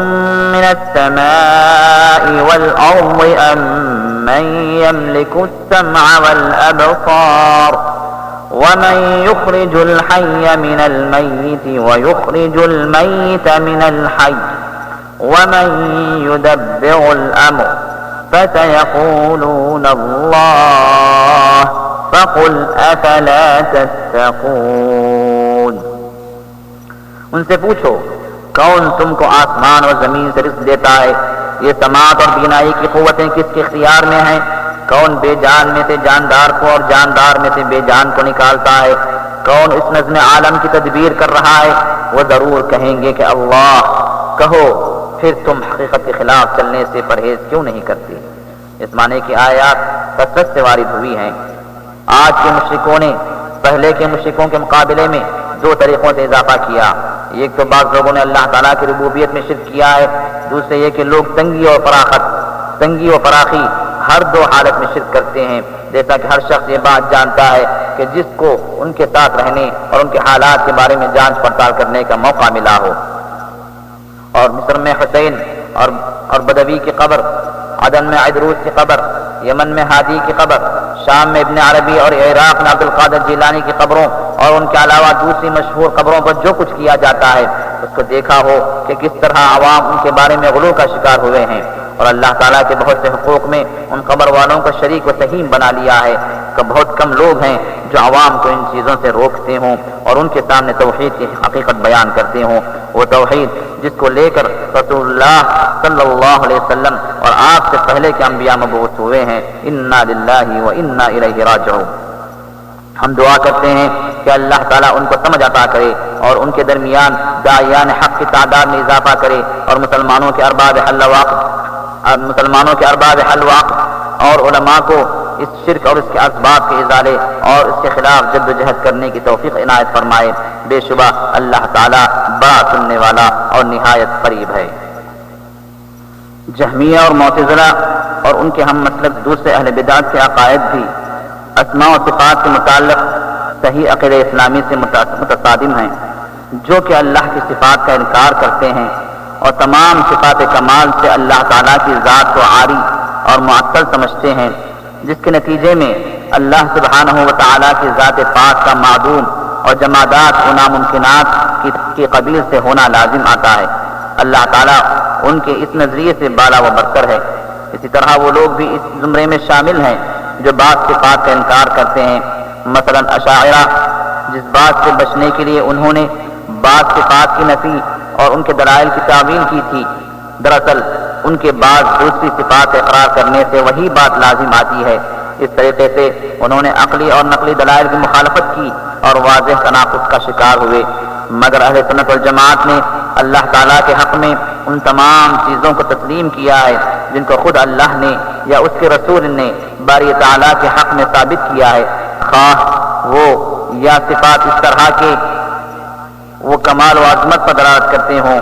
اور انہوں نے اللہ تعالیٰ کو مخلوق کے مشابہ ہونے سے منزہ قرار دیا ہے، جس سے اللہ تعالیٰ کی ذات پاک کے معطل ہونے کا شائبہ تک نہیں پیدا ہوتا۔ اس طرح وہ سارے دلائل کو بروئے کار لانے میں کامیاب ہوئے اور ان میں سے کسی تعویل یا تحریف کی ضرورت محسوس نہیں کی اور تناقض سے بھی محفوظ رہے جس کا دوسرے لوگ شکار ہوئے۔ جیسا کہ اس سے پہلے یہ بات گزر چکی ہے، یہی راہ نجات ہے اور دنیا و آخرت کی سعادت و کامیابی اسی میں مضمر ہے۔ یہی وہ جاد مستقیم ہے جس کو اس امت کے سلف صالح اور ائمہ دین نے اختیار کیا۔ اس امت کے آخر میں آنے والوں کی اصلاح ممکن نہیں مگر اسی ذریعے سے جس سے اس امت کے اگلے لوگوں کی اصلاح ہوئی تھی، اور وہ ہے کتاب و سنت کا اتباع اور جو کچھ اس کے خلاف ہو اس کو ترک کرنا۔ صرف اللہ تعالیٰ کی عبادت کے وجوب اور اس کے دشمنوں پر غلبہ حاصل کرنے کے اسباب کا بیان۔ سب سے اہم ترین چیز جو ہر مکلف انسان پر واجب ہوتی ہے اور سب سے بڑا فرض جو اس پر عائد ہوتا ہے وہ یہ ہے کہ وہ صرف اللہ تعالیٰ کی عبادت کرے، وہ اللہ جو آسمانوں اور زمین اور عرش عظیم کا رب ہے، جس نے اپنی کتاب میں فرمایا ان ربکم اللہ الذی خلق السماوات والارض فی 6 ایام ثم استوى على العرش يغشي الليل النهار يطلبه حثيثا والشمس والقمر والنجوم مسخرات بأمره ألا له الخلق والأمر تبارك الله رب العالمين۔ در حقیقت تمہارا رب اللہ ہی ہے جس نے آسمانوں اور زمینوں کو 6 دنوں میں پیدا کیا، پھر اپنے عرش پر مستوی ہوا، جو رات کو دن پر ڈھانک دیتا ہے اور پھر دن رات کے پیچھے دوڑا چلا آتا ہے، جس نے سورج اور چاند اور تارے پیدا کیے، سب اس کے فرمان کے تابع ہیں۔ خبردار ہو، اسی کی خلق اور اسی کا امر ہے، بڑا بابرکت ہے اللہ، سارے جہانوں کا مالک و پروردگار۔ اور اپنی کتاب میں دوسری جگہ فرمایا کہ اس نے جن اور انسانوں کو صرف اپنی عبادت کے لیے پیدا فرمایا ہے. وَمَا خَلَقْتُ الْجِنَّ وَالْإِنسَ إِلَّا لِيَعْبُدُونَ. میں نے جن اور انسانوں کو اس کے سوا کسی کام کے لیے پیدا نہیں کیا کہ وہ میری بندگی کریں. وہ عبادت جس کی خاطر اللہ تعالیٰ نے جن اور انسانوں کو پیدا فرمایا یہ ہے کہ اللہ تعالیٰ کی وحدانیت کا اعتراف و اظہار کیا جائے مختلف مراسم عبودیت کے ذریعے، مثلا نماز، روزہ، زکوٰۃ، حج، رکوع و سجود، طواف، قربانی، نذر، خوف، امید، استغاثہ کرنا، مدد مانگنا، پناہ مانگنا اور دعا و عبادت کی دیگر قسمیں. کتاب اللہ اور سنت رسول اللہ صلی اللہ علیہ وسلم سے ثابت تمام اوامر کی اطاعت اور نواہی سے اجتناب بھی اسی عبادت میں داخل ہے. اللہ تعالیٰ نے تمام جن اور انسانوں کو اسی عبادت کا حکم دیا اور اسی کی خاطر وہ پیدا کیے گئے ہیں. اسی عبادت کی تفصیل بتانے، اس کی دعوت دینے اور اس کو صرف اللہ کے لیے خالص کر دینے کی تعلیم دینے ہی کے لیے اللہ تعالیٰ نے اپنے تمام انبیاء اور رسول بھیجے اور اپنی کتابیں نازل کی. ارشاد ربانی ہے: یا ایھا الناس اعبدوا ربکم الذی خلقکم والذین من قبلکم لعلکم تتقون. لوگو بندگی اختیار کرو اپنے اس رب کی جو تمہارا اور تم سے پہلے جو لوگ گزر چکے ہیں ان سب کا خالق ہے. تمہارے بچنے کی توقع اسی صورت پر ہو سکتی ہے. دوسری جگہ ارشاد ہے: وَقَضَىٰ رَبُّكَ أَلَّا تَعْبُدُوا إِلَّا إِيَّاهُ وَبِالْوَالِدَيْنِ إِحْسَانًا. تیرا رب نے فیصلہ کر دیا ہے کہ تم لوگ کسی کی عبادت نہ کرو مگر صرف اس کی اور والدین کے ساتھ نیک سلوک کرو. اس آیت میں قضا کے معنی امر و اوصا کے ہیں، یعنی حکم دیا اور وصیت کی. اور سورہ بینہ میں اللہ تعالیٰ نے فرمایا: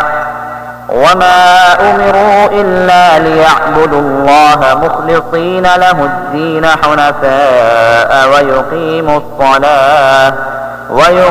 الصَّلَاةَ وَيُؤْتُوا الزَّكَاةَ وَذَلِكَ دِينُ الْقَيِّمَةِ. اور ان کو اس کے سوا کوئی حکم نہیں دیا گیا تھا کہ اللہ کی بندگی کریں، دین کو اس کے لیے خالص کر کے بالکل یکسو ہو کر اور نماز قائم کریں اور زکوٰۃ دیں. یہی نہایت صحیح اور وہ درست دین ہے. قرآن شریف میں اس معنی کی آیتیں بہت زیادہ ہیں. اللہ تعالیٰ نے ارشاد فرمایا: وَمَا آتَاكُمُ الرَّسُولُ فَخُذُوهُ وَمَا نَهَاكُمْ عَنْهُ فَانتَهُوا وَاتَّقُوا اللَّهَ إِنَّ اللَّهَ شَدِيدُ الْعِقَابِ. جو کچھ رسول تمہیں دے وہ لے لو اور جس چیز سے تم کو روکے اس سے رک جاؤ. اللہ سے ڈرو، اللہ سخت سزا دینے والا ہے. اور مزید فرمایا: یا ایھا الذین آمنوا اطیعوا اللہ واطیعوا الرسول واولی الامر منکم فإن تنازعتم في شيء فردوه إلى الله والرسول إن كنتم تؤمنون بالله واليوم الآخر ذلك خير وأحسن تأويلا. اے لوگوں جو ایمان لائے ہو، اطاعت کرو اللہ کی اور اطاعت کرو رسول کی اور ان لوگوں کی جو تم میں سے صاحب امر ہو. پھر اگر تمہارے درمیان کسی معاملے میں نزاع ہو جائے تو اسے اللہ اور رسول کی طرف پھیر دو اگر تم واقعی اللہ اور روز آخر پر ایمان رکھتے ہو. یہی ایک صحیح طریقہ کار ہے اور انجام کے اعتبار سے بہتر ہے. اور دوسری جگہ ارشاد فرمایا: من يطع الرسول فقد اطاع اللہ. جس نے رسول کی اطاعت کی اس نے دراصل اللہ کی اطاعت کی. ایک اور جگہ اللہ تعالیٰ کا ارشاد ہے: وَلَقَدْ بَعَثْنَا فِي كُلِّ أُمَّةٍ رَسُولًا أَنِ اعْبُدُوا اللَّهَ وَاجْتَنِبُوا الطَّاغُوتَ. ہم نے ہر امت میں ایک رسول بھیج دیا اور اس کے ذریعے سے سب کو خبردار کر دیا کہ اللہ کی بندگی کرو اور طاغوت کی بندگی سے بچو. اور مزید فرمایا: وَمَا أَرْسَلْنَا مِن قَبْلِكَ مِن رَّسُولٍ إِلَّا نُوحِي إِلَيْهِ أَنَّهُ لَا إِلَٰهَ إِلَّا أَنَا فَاعْبُدُونِ. ہم نے تم سے پہلے جو رسول بھی بھیجا ہے اس کو یہی وحی کی ہے کہ میرے سوا کوئی الہ نہیں ہے، بس تم لوگ میری ہی بندگی کرو. اور سورہ ہود کی ابتدا میں فرمایا الف لام را کتاب احکمت آیاته ثم فصلت من لدن حکیم خبیر الا تعبدوا الا اللہ اننی لکم منہ نذیر وبشیر۔ الف لام را فرمان ہے جس کی آیتیں پختہ اور مفصل ارشاد ہوئی ہیں ایک دانا اور باخبر ہستی کی طرف سے کہ تم نہ بندگی کرو مگر صرف اللہ کی، میں اس کی طرف سے تم کو خبردار کرنے والا بھی ہوں اور بشارت دینے والا بھی۔ یہ آیات محکمات اور اس مفہوم کی کتاب اللہ میں وارد دوسری آیتیں سب کی سب عبادت کو صرف اللہ تعالیٰ کے لیے خالص کر دینے کے وجوب پر دلالت کرتی ہیں۔ یہی اصل دین ہے اور اسی پر ملت اسلامیہ کی اساس قائم ہے۔ جن اور انسانوں کی تخلیق میں یہی حکمت پوشیدہ ہے اور انبیاء علیہ السلام کی بعثت اور آسمانی کتابوں کے نازل کرنے کا یہی مقصد ہے۔ بس ہر ذی شعور انسان پر فرض ہے کہ وہ اس مسئلے کی اہمیت کو اچھی طرح سمجھے اور ہمیشہ ان چیزوں سے بچتا رہے اور ان سے چوکنا رہے جن میں آج بہت سے نام نہاد مسلمان مبتلا ہیں۔ مثلا انبیاء اور بزرگان دین کے احترام و تعظیم میں غلو کرنا، ان کی قبروں پر عمارتیں تعمیر کرنا اور ان کو مسجد بنا لینا، ان پر گنبدیں بنوانا اور ان صاحب قبور سے دعائیں مانگنا، ان سے استغاثہ کرنا، ان کی پناہ چاہنا، ان سے اپنی مرادیں مانگنا، مصائب اور آفات کو دور کرنے کی دعا کرنا اور مریضوں کو شفا اور دشمنوں پر غلبہ عطا کرنے کی دعا کرنا اور اس طرح شرک اکبر کی دوسری قسم اختیار کرنا۔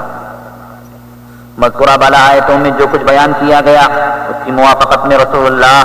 صلی اللہ علیہ وسلم سے صحیح احادیث بھی مروی ہیں۔ چنانچہ صحیحین میں حضرت معاذ رضی اللہ تعالیٰ عنہ سے مروی ہے،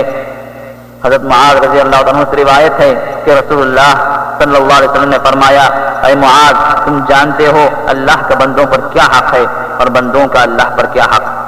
حضرت معاذ رضی اللہ تعالیٰ عنہ نے جواب دیا اللہ اس کا رسول بہتر جانتے ہیں۔ اس پر نبی کریم صلی اللہ علیہ وسلم نے فرمایا اللہ کا بندوں پر یہ حق ہے کہ وہ صرف اسی کی عبادت کریں اور اس کے ساتھ کسی کو شریک نہ ٹھہرائیں، اور بندوں کا اللہ پر یہ حق ہے کہ وہ اس کو عذاب نہ دے جو اس کے ساتھ کسی کو شریک نہ ٹھہراتا ہو۔ اور صحیح بخاری میں حضرت عبداللہ بن مسعود رضی اللہ تعالیٰ عنہ سے روایت ہے کہ نبی کریم صلی اللہ علیہ وسلم نے ارشاد فرمایا من مات وهو يدعو لله ندا دخل النار، جس کو اس حالت میں موت آئی کہ وہ کسی دوسرے کو اللہ کا مد مقابل سمجھ کر پکارتا تھا تو وہ دوزخ میں داخل ہو گیا۔ اور صحیح مسلم میں حضرت جابر رضی اللہ تعالیٰ عنہ سے مروی ہے کہ رسول اللہ صلی اللہ علیہ وسلم نے فرمایا من لقی اللہ لا یشرک به شیئا دخل الجنہ ومن لقیہ یشرک به شیئا دخل النار، جو اللہ تعالیٰ سے اس حال میں ملا کہ اس نے کسی کو اللہ کے ساتھ شریک نہیں ٹھہرایا تھا تو وہ جنت میں داخل ہو گیا، اور جو اس حال میں ملا کہ اس کے ساتھ کسی کو شریک ٹھہرایا تھا تو وہ دوزخ میں داخل ہو گیا۔ اس مفہوم کی احادیث کثرت سے وارد ہوئی ہیں۔ یہ نہایت بنیادی اہمیت کا حامل مسئلہ ہے۔ اللہ تعالیٰ نے اپنے نبی محمد صلی اللہ علیہ وسلم کو توحید کی دعوت دینے اور شرک سے روکنے کے لیے ہی بھیجا تھا۔ چنانچہ جس چیز کی تبلیغ کے لیے آپ بھیجے گئے تھے آپ صلی اللہ علیہ وسلم نے اس کی تبلیغ کا حق ادا کر دیا۔ اللہ کی راہ میں آپ کو بڑی سخت تکلیفیں پہنچائی گئیں، مگر آپ اور آپ کے اصحاب کرام صبر و ثبات کے ساتھ برابر لوگوں کو حق کی طرف بلاتے رہے، یہاں تک کہ اللہ تعالیٰ نے جزیرۃ العرب کو تمام بتوں اور مورتیوں سے پاک کر دیا اور لوگ فوج در فوج دین میں داخل ہونے لگے۔ خانہ کعبہ کے ارد گرد اور اندر جو بت تھے ان کو توڑ دیا گیا، لات و عزا اور منات کے بت بھی توڑ دیے گئے۔ اسی طرح تمام قبائل عرب میں جو بت اور مورتیاں پائی جاتی تھیں سب کو نیز و نابود کر دیا گیا۔ اللہ کے کلمے کا بول بالا ہوا اور پورے جزیرے عرب میں اسلام غالب ہو گیا۔ پھر مسلمان جزیرے عرب کے باہر اشاعت حق کی غرض سے جہاد فی سبیل اللہ کے لیے نکل کھڑے ہوئے۔ اللہ تعالیٰ نے ان کے ذریعے اپنے ان خوش نصیب بندوں کو ہدایت بخشی جن کے لیے سعادت مقدر تھی۔ اللہ تعالیٰ نے ان کے ذریعے سے چہار دانگ عالم میں حق کا غلغلہ بلند اور انصاف کو عام کیا۔ اس طرح وہ دنیا کے سامنے ائمہ ہدایت، داعیان حق، عدل و انصاف کے نقیب اور اصلاح عالم کے علمبردار بن کر ظاہر ہوئے، اور انہی کے نقش قدم پر تابعین کرام چلتے رہے۔ ان ہادیان دین اور داعیان حق نے بھی اللہ کے دین کی خوب اشاعت کی اور لوگوں کو اللہ کی وحدانیت کی دعوت دی۔ وہ اللہ کے معاملے میں کسی ملامت گر کی ملامت سے بے پرواہ ہو کر اپنی جانوں اور مالوں سے رائے حق میں جہاد کرتے رہے۔ چنانچہ اللہ تعالیٰ نے ان کی مدد و نصرت فرمائی اور ان کو دشمنوں پر غلبہ عطا کیا، اور اللہ تعالیٰ نے ان کے ساتھ جو وعدہ کیا تھا وہ پورا کیا۔ کہ ارشاد باری ہے يا أيها الذين آمنوا إن تنصروا الله ينصركم ويثبت أقدامكم. اے لوگو جو اللہ پر ایمان لائے ہو، اگر تم اللہ کی مدد کرو گے تو وہ تمہاری مدد کرے گا اور تمہارے قدم مضبوط جما دے گا. اور اللہ تعالیٰ کا یہ وعدہ وَلَيَنصُرَنَّ اللَّهُ مَن يَنصُرُهُ إِنَّ اللَّهَ لَقَوِيٌّ عَزِيزٌ. الذين إن مكناهم في الأرض أقاموا الصلاة وآتوا الزكاة وأمروا بالمعروف ونهوا عن المنكر ولله عاقبة الأمور. اللہ ضرور ان لوگوں کی مدد کرے گا جو اس کی مدد کریں گے. اللہ بڑا طاقتور اور زبردست ہے. یہ وہ لوگ ہیں جنہیں اگر ہم زمین میں اقتدار بخشیں تو وہ نماز قائم کریں گے، زکوٰۃ دیں گے، نیکی کا حکم دیں گے اور برائی سے منع کریں گے، اور تمام معاملات کا انجام کار اللہ کے ہاتھ میں ہے. پھر بعد میں لوگ بدل گئے اور آپس کے اختلاف میں مبتلا ہو گئے اور جہاد کے معاملے میں تساہل اور کاہلی کا شکار ہو گئے. راحت اور دنیاوی عیش و عشرت کو ترجیح دی جانے لگی، جس کی وجہ سے مسلم معاشرے میں نو بنو کی برائیوں اور منکرات نے سر اٹھایا، اور ان سے وہی محفوظ رہے جن کو اللہ تعالیٰ ہی نے اپنے فضل خاص سے محفوظ رکھا. پھر پاداش عمل کے طور پر اللہ تعالیٰ نے ان کی حالت بھی بدل ڈالی اور دشمنوں کو ان پر مسلط کر دیا. اللہ تعالیٰ کا ارشاد ہے وَمَا رَبُّكَ بِظَلَّامٍ لِّلْعَبِيدِ، اور تیرا رب بندوں کے حق میں ظالم نہیں ہے. اور دوسری جگہ اللہ تعالیٰ کا ارشاد ہے إِنَّ اللَّهَ لَا يُغَيِّرُ مَا بِقَوْمٍ حَتَّى يُغَيِّرُوا مَا بِأَنفُسِهِمْ. اللہ کسی قوم کے حال کو نہیں بدلتا جب تک کہ وہ خود اپنے اوصاف کو نہیں بدل دیتی.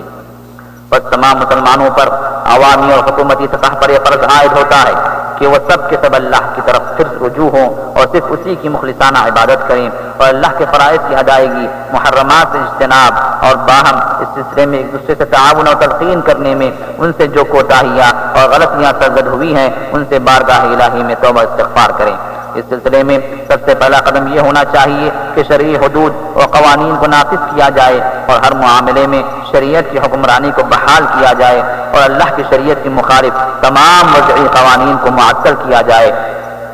اور فیصلہ طلبی کے لیے ان کی طرف ہرگز رجوع نہ کیا جائے. تمام مسلم عوام کو اللہ کی شریعت کا پابند بنایا جائے. نیز علماء اکرام پر یہ فرض عائد ہوتا ہے کہ وہ لوگوں کو دین کی صحیح تعلیمات سے آشنا کریں اور ان کے اندر اسلامی شعور بیدار کریں اور ایک دوسرے کو حق اور صبر کی تلقین کریں اور امر بالمعروف والنہی عن المنکر کا فریضہ انجام دیں اور حکام کو بھی اس پر آمادہ کریں. اس کے ساتھ ساتھ یہ امر نہایت ضروری ہے کہ تخریب پسند نظریات و افکار جیسے اشتراکیت، باسزم، قومیت اور ان کے علاوہ دوسرے شریعت کے مخالف افکار و مذاہب کا قلاقمہ کرنے کی بھرپور کوشش کی جائے. یہی وہ واحد طریقہ ہے جس کو اختیار کرنے سے اللہ تعالیٰ مسلمانوں کی حالت اظہار کو بہتر بنائے گا اور ان کی متاع گمگشتہ ان کو واپس لوٹا دے گا اور دشمنوں پر غلبہ عطا کر کے ان کی عزت رفتہ سے دوبارہ ان کو سرفراز فرمائے گا اور زمین پر ان کو غلبہ تمکن نصیب کرے گا، جیسے کہ اللہ تعالیٰ کا ارشاد ہے. اور اس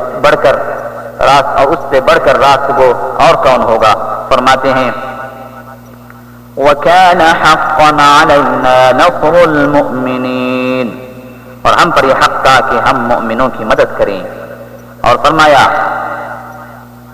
وَعَدَ اللَّهُ الَّذِينَ آمَنُوا مِنكُمْ وَعَمِلُوا الصَّالِحَاتِ لَيَسْتَخْلِفَنَّهُمْ فِي الْأَرْضِ كَمَا اسْتَخْلَفَ الَّذِينَ مِنْ قَبْلِهِمْ وَلَيُمَكِّنَنَّ لَهُمْ دِينَهُمُ الَّذِي ارْتَضَىٰ لَهُمْ وَلَيُبَدِّلَنَّهُمْ مِنْ بَعْدِ خَوْفِهِمْ أَمْنًا يَعْبُدُونَنِي لَا يُشْرِكُونَ بِي شَيْئًا وَمَنْ كَفَرَ بَعْدَ ذَلِكَ فَأُولَئِكَ هُمُ الْفَاسِقُونَ. اللہ نے وعدہ فرمایا ہے تم میں سے ان لوگوں کے ساتھ جو ایمان لائیں اور نیک عمل کریں کہ ان کو اسی طرح زمین پر خلیفہ بنائے گا جس طرح ان سے پہلے گزرے ہوئے لوگوں کو بنا چکا ہے. ان کے لیے ان کے اس دین کو مضبوط بنیادوں پر قائم کر دے گا جیسے اللہ تعالیٰ نے ان کے حق میں پسند کیا ہے. اور ان کی موجودہ حالت خوف کو امن سے بدل دے گا، اور ان کی موجودہ حالت خوف کو امن سے بدل دے گا، بس وہ میری دین بندگی کریں اور میرے ساتھ کسی کو شریک نہ کریں، اور جو اس کے بعد کفر کرے تو ایسے لوگ فاسق ہیں۔ اور دوسری جگہ پر ارشاد فرمایا اِنَّا لَنَنصُرُ رُسُلَنَا وَالَّذِينَ آمَنُوا فِي الْحَيَاةِ الدُّنْيَا وَيَوْمَ يَقُومُ الْأَشْهَادُ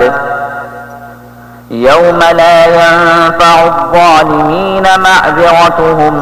وَلَهُمُ اللَّعْنَةُ وَلَهُمْ سُوءُ الدَّارِ۔ یقین جانو کہ ہم اپنے رسولوں اور ایمان لانے والوں کی مدد اس دنیا کی زندگی میں بھی لازماً کرتے ہیں، اور اس روز بھی کریں گے جب گواہ کھڑے ہوں گے، جب ظالموں کو ان کی معذرت کچھ بھی فائدہ نہ دے گی اور ان پر لعنت پڑے گی، اور بدترین ٹھکانہ ان کے حصے میں آئے گا۔ اللہ تعالیٰ سے دعا ہے کہ وہ مسلمانوں کے ارباب حل و عقد اور عوام کی اصلاح فرمائے، اور ان کی موجودہ حالت میں بہتر تبدیلی پیدا فرمائے، ان کو دین کی صحیح سمجھ عطا کرے، اور تقوی کی بنیاد پر ان کو متحد کر دے، اور سب کو صراط مستقیم پر چلنے کی توفیق عطا کرے، اور ان کے ذریعے سے حق و غالب اور باطل کو سرنگوں کرے، اور سب کو نیکی اور تقوی کی راہ میں ایک دوسرے کا تعاون کرنے اور باہم دیگر حق اور صبر کی تلقین کرنے کی توفیق دے۔ اللہ تعالیٰ ہی سے اس کی آنچ لگائی جا سکتی ہے، اور وہی اس پر قادر ہے۔ اور اللہ تعالیٰ درود السلام نازل کرے اپنے بندے اور رسول سرور خلائق ہمارے نبی اور ہمارے امام و آقا حضرت محمد بن عبداللہ صلی اللہ علیہ وسلم پر، اور آپ کے آل و اصحاب پر، اور آپ کی دکھائی ہوئی راہ حق پر چلنے والے ہر راہی پر، آمین۔ اسلام کے منافی چیزیں۔ ہر مسلمان بھائی کو یہ بات جاننی چاہیے کہ اللہ تعالیٰ کی طرف سے تمام بندوں پر یہ واجب قرار دیا گیا ہے کہ وہ دین اسلام کو اپنائیں اور مضبوطی سے اس پر قائم رہیں،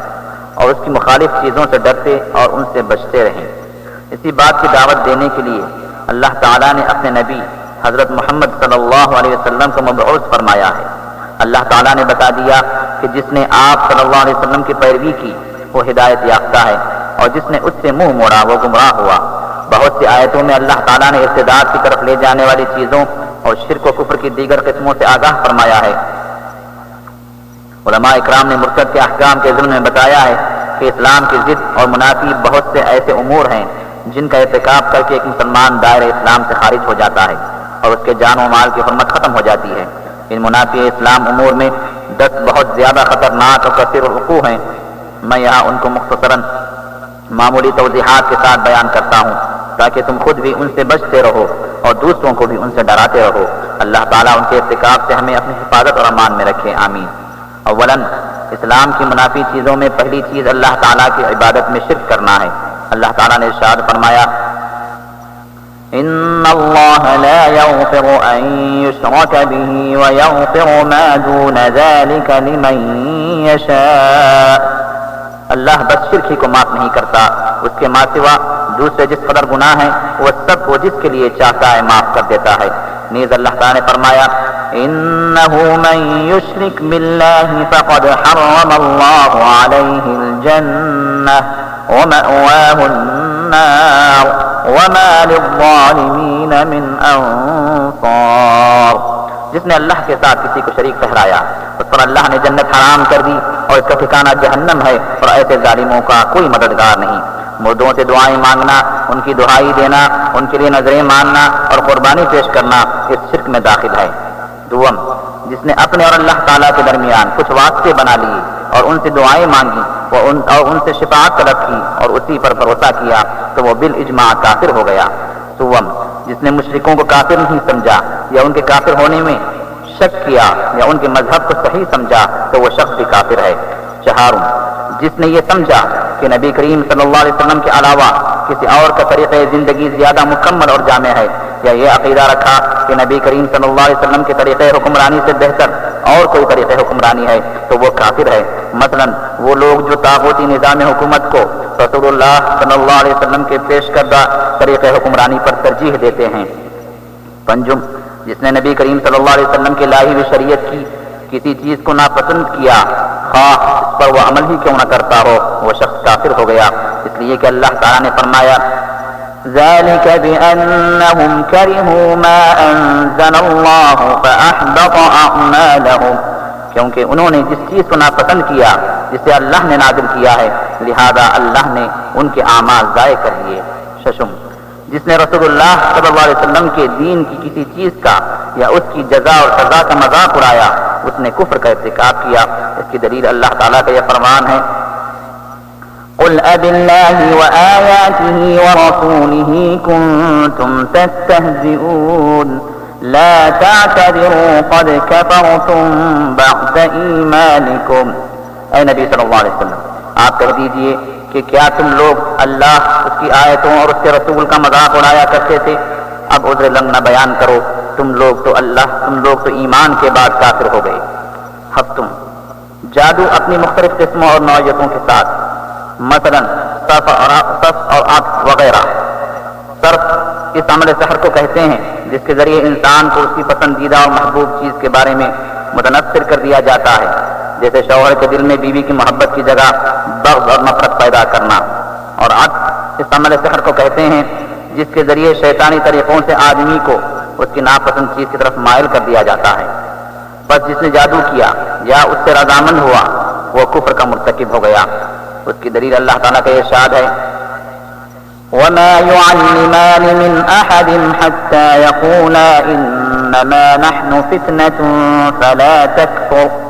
وہ دونوں فرشتے جب بھی کسی کو تعلیم دیتے تھے تو پہلے صاف طور پر متنبہ کر دیا کرتے تھے کہ دیکھ ہم محض ایک آزمائش ہیں، تو کفر میں مبتلا نہ ہو۔ ہشتم، مسلمانوں کے خلاف مشرکوں سے تعاون کرنا اور ان کو مدد رحم پہنچانا۔ اس کی دلیل اللہ تعالیٰ کا ارشاد ہے، وَمَن يَتَوَلَّهُم مِّنكُمْ فَإِنَّهُ مِنْهُمْ إِنَّ اللَّهَ لَا يَهْدِي الْقَوْمَ الظَّالِمِينَ۔ اور اگر تم میں سے کوئی ان کو اپنا رفیق بناتا ہے تو اس کا شمار بھی انہی میں سے ہے، یقیناً اللہ ظالموں کو اپنے رہنمائی سے محروم کر دیتا ہے۔ نہم، جس نے عقیدہ رکھا کہ کچھ مخصوص افراد شریعت محمدی صلی اللہ علیہ وسلم کی پابندی سے آزاد ہو سکتے ہیں تو وہ کافر ہے، اللہ تعالیٰ کے فرمان کی بنیاد پر کہ وَمَن يَبْتَغِ غَيْرَ الْإِسْلَامِ دِينًا فَلَن يُقْبَلَ مِنْهُ وَهُوَ فِي الْآخِرَةِ مِنَ الْخَاسِرِينَ۔ اس فرمانبرداری یعنی اسلام کے سوا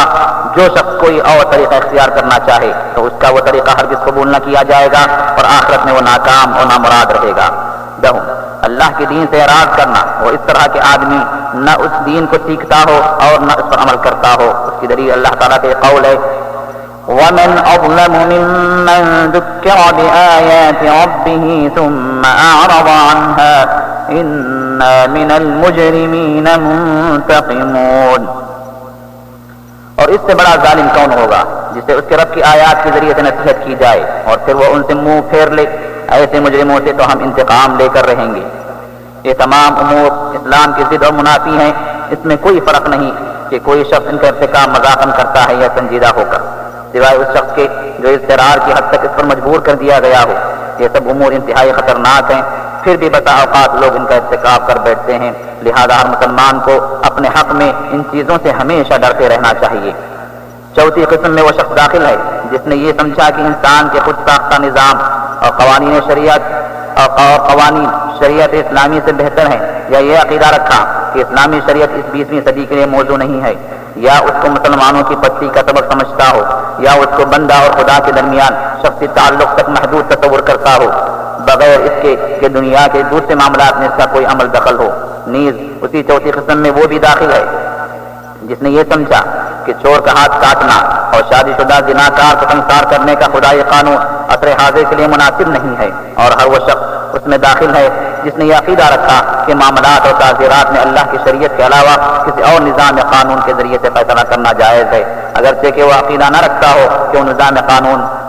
قانون شریعت سے بہتر ہے، اس لیے کہ در حقیقت وہ شخص اس طریقے سے اس چیز کو عملاً جائز و مباح ٹھہرا لیتا ہے جس کی حرمت مسلمات دین میں سے ہے، مثلا زنا، شراب نوشی، سود خوری،